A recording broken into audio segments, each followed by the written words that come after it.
Welcome back to Business and Politics. We're talking to Mr. Arrey Pereza of the Clark International Airport Corporation.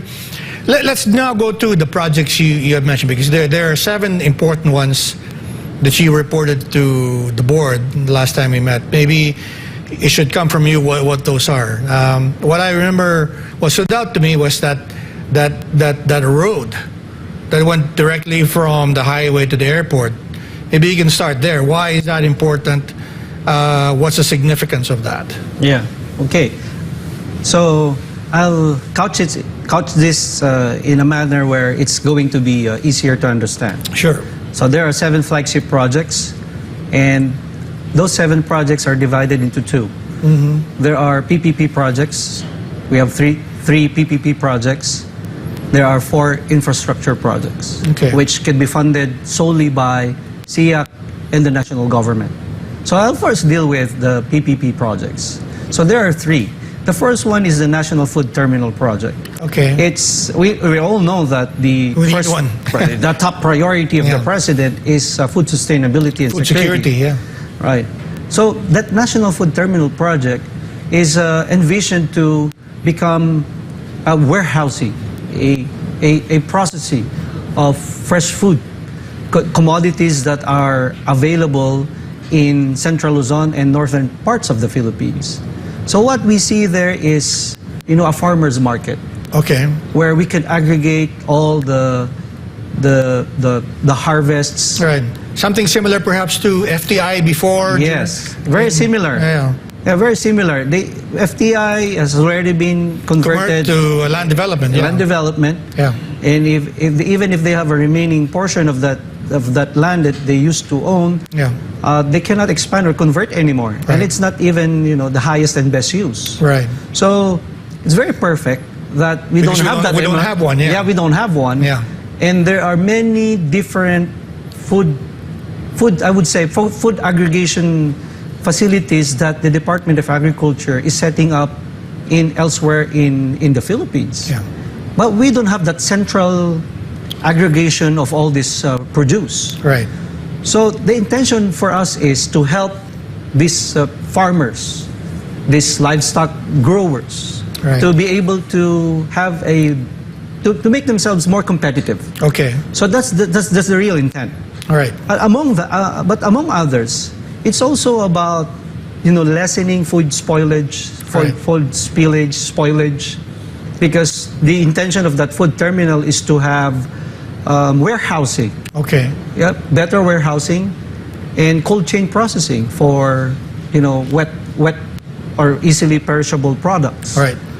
And another thing that's very important for us is that for us to compete, not just in our different cities in the Philippines, but in Southeast Asia at least, is to have that packaging services. Right. Packaging services where we could somehow increase the value of our commodities. Not just simply about, I'm just trying to make it easy to understand, but sure.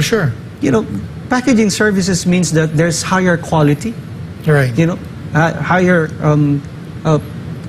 quality, cleanliness, of the commodities that we have. Right. So that food terminal is somehow a showcase of how it should be done. Okay. And our farmers, our livestock growers deserve support from the government. It's not an answer to the problems of agriculture or aquaculture in the Philippines. Okay. It's just part of the value chain. Right. Yet which is the promise of President Marcos, really to look at the entire value chain of agriculture, right? And Clark is in a perfect site to have this food terminal. Right. You have an airport. Right. Which could be your avenue to ship goods because we're islands. Right. We can ship it to Visayas, you can ship it to Mindanao, or vice versa. Right. And also, if we eventually acquire the skills to have these commodities immediately packed, fresh, and can be shipped to... And maybe processed also. And we could have more exports rather than importing commodities. Now, when we met months ago, that was an interesting point that you're making, that the passenger targets for the airports are there, but there's an untapped opportunity which was cargo. Could you? And then this is, I suppose, playing into that that plan of yours to also take advantage of that opportunity. But for those who understand the economics of airlines, right? Yeah. Why is cargo important there? A plane's biology is that the top is for passengers. Right. And there's a belly there. Yeah, that's the empty. belly is for the cargo, not just for our luggages. Yeah. But also a big part of that are, So if you don't fill that, you don't make money. you don't make money. Yeah. So unfortunately, we're just tapping on the top of the plane. Right. We don't have enough goods for the airlines to carry. Right. So if you look at in Metro Manila or in NAIA, I would say that the airlines are happy because they're not just ferrying Passenger. people, but also goods, cargo. Right. So that's our deal. Right. That's what we want to serve. Help these airlines to be more competitive. Right. And so this food terminal also plays into that, as you said. Yes. Right. So that's the first project. Right. Now, I've got 6 more projects to explain. Okay. All right. We only have an hour, but go ahead. So the second is the entertainment and events hub. Okay. What we're trying to do is to make Clark as a destination. Okay. It's not just because of we have a very nice airport. Sure. An airport that was awarded recently as one of the most beautiful in the world. Yeah. Was awarded by Prix Versailles. Now, we also want it to become one of the best in the world. And if we can have attractions and destinations Within Clark. within Clark. Yeah. And we have, like I said earlier, like I explained, we've got so much real estate. Sure. And in front of the new terminal building, we've got a rail station that is being built by the Department of Transportation coming from Manila. Right. And that is being built, and hopefully it gets finished by 2026 or 2027. The intention is that for that to become a multimodal hub. And we also have plans to put up in the entertainment and events hub an international convention center, I see. an airport mall. Just like Changi, huh? Okay. Just like Changi. Yeah. And an indoor sports arena. Interesting. Yeah. Which is one of your major projects before. So, okay, the food terminal, entertainment, what else is in the pipeline?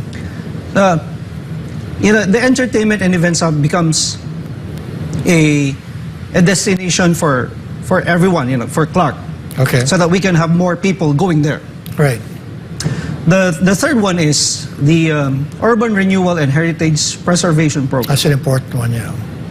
So what we want to do is to showcase ourselves not just a commercially viable place, but also a sustainable and livable place. Okay. We're going to have parks and open spaces. We're going to develop a river park. That river park is also going to be a venue for rainwater harvesting. Yeah. So it's good that you don't want to overdevelop and commit the same mistakes in Metro Manila, right? You don't have any breathing spaces, green areas.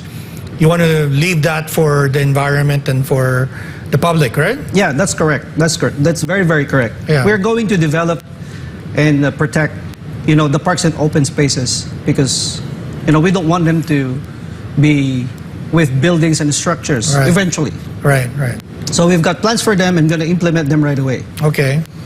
And what are the others? What are the other projects? it's about, Clark has rich heritage because that is a former air base. Mm-hmm. And Very historic, yeah. very, very historic. The Americans built that in 1903. So the anniversary of it's already the 120th anniversary of The founding of Clark. The Wow. founding of Clark. Wow. It's rich in history. Yeah. It's rich in culture. So we want to preserve those. There are still many buildings out there and areas where we could, show to the world and even the younger generations to remember what happened in the past so that it becomes a driver for us Yeah. to inspire young people about the heroics of the people that put up their lives, sacrifice their lives for our freedom. Sure. So let's not forget that. So that's the 3 PPP projects. Okay. There's water innovation. There's the National Food Terminal Project for food sustainability and security. The entertainment and events hub for creating destinations. And there are 4 infrastructure projects. The first one is that direct link. The road, yeah. Yeah. Our problem going to the airport is that it's kind of hard to get inside Yeah. the You airport. don't have a direct exit or entrance to SETEX or TPLEX, right? So Yeah. So what we're envisioning is to immediately build a direct connection from LX, SETEX to the airport. to the airport, the shortest route. Fantastic. So that people, every day get confused. There are about Yeah. about hundreds of people get confused going to the airport. Yeah, for So- for those who are not familiar, you either enter through South Clark or North, but you have to navigate the Clark development, right, before you get to the airport. What you're suggesting is a direct link, right? Yeah, the agony of going to the airport if you take Clark South, Yeah. where you would see the medical city, Right. the Clark Medical City. Right. It takes you about 15 kilometers to get to the To airport. the airport, yeah. If you take Clark North, well, it's like another 7 kilometers to get to the airport. Right. But from LX XCTEX, you could see the airport You can right see the away. It's a airport already. huge, Yeah. beautiful Yeah. terminal building. Yeah. But you don't get to the airport right away. It gets confusing. Yeah. So we have to build that direct access link. Is that going to be a project of CIAC itself, or does another government agency have to take care of that, or is it like DPWH, or I don't know, but who's responsible for that? Well, we're leading it. It's Okay. part of our vision. We're Okay. gonna drive the construction of that access link. Okay. But if it takes the DPWH to build that connection, we're going to be happy with that. Okay. We'll need the support of the BCDA, Okay. the Clark Development Corporation, Okay. the DPWH, and the Department of Transportation, because it also traverses, that link traverses along the alignments of the railway that goes to the Clark Airport from Manila. Okay. So we'll all need their support. Right. So, but we will drive this. Right. So whoever get this direct access link done, we're happy to work with them. Is there a timetable in your mind when you want to have this done? Or? Well, it takes about 6 months to design a new, at least 6 months Right. to design that link, that new highway or road. Are there any issues like rights of way or something like that? Yeah, that's a good thing about it is there's no none. issues. No issues There are no there. issues of right of way. So hopefully we can have that before the term of President Marcos ends. Yes, I guess by my calculations, by my estimates, by 2026 it's already there. Okay. Now you have 3 more projects that you want to talk about. Before we get to that, we just have to take another quick break. All right. Please stay tuned. You're watching Business and Politics. We're talking to Arrey Pereza of the Clark International Airport Corporation.